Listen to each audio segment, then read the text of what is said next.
Atomic Habits, an easy and proven way to build good habits and break bad ones. By James Clear. Atomic, an extremely small amount of a thing, the single irreducible unit of a larger system, the source of immense energy or power. Habit, a routine or practice performed regularly, an automatic response to a specific situation. Introduction. My story. On the final day of my sophomore year of high school, I was hit in the face with a baseball bat. As my classmate took a full swing, the bat slipped out of his hands and came flying toward me before striking me directly between the eyes. I have no memory of the moment of impact.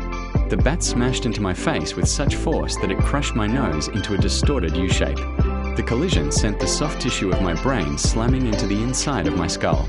Immediately, a wave of swelling surged throughout my head.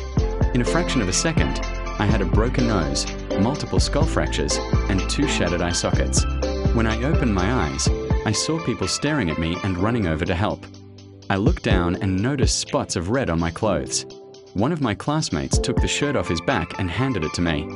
I used it to plug the stream of blood rushing from my broken nose. Shocked and confused, I was unaware of how seriously I had been injured. My teacher looped his arm around my shoulder and we began the long walk to the nurse's office, across the field, down the hill, and back into school.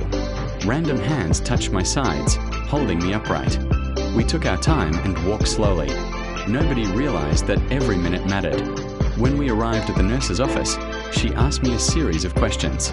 "What year is it?" 1998, I answered. It was actually 2002. Who was the President of the United States? Bill Clinton, I said. The correct answer was George W. Bush. What is your mom's name? I stalled. 10 seconds passed. Patty, I said casually, ignoring the fact that it had taken me 10 seconds to remember my own mother's name. That is the last question I remember. My body was unable to handle the rapid swelling in my brain and I lost consciousness before the ambulance arrived. Minutes later, I was carried out of school and taken to the local hospital. Shortly after arriving, my body began shutting down. I struggled with basic functions like swallowing and breathing. I had my first seizure of the day. Then I stopped breathing entirely. As the doctors hurried to supply me with oxygen, they also decided the local hospital was unequipped to handle the situation and ordered a helicopter to fly me to a larger hospital in Cincinnati. I was rolled out of the emergency room doors and toward the helipad across the street. The stretcher rattled on a bumpy sidewalk as one nurse pushed me along while another pumped each breath into me by hand. My mother, who had arrived at the hospital a few moments before, climbed into the helicopter beside me.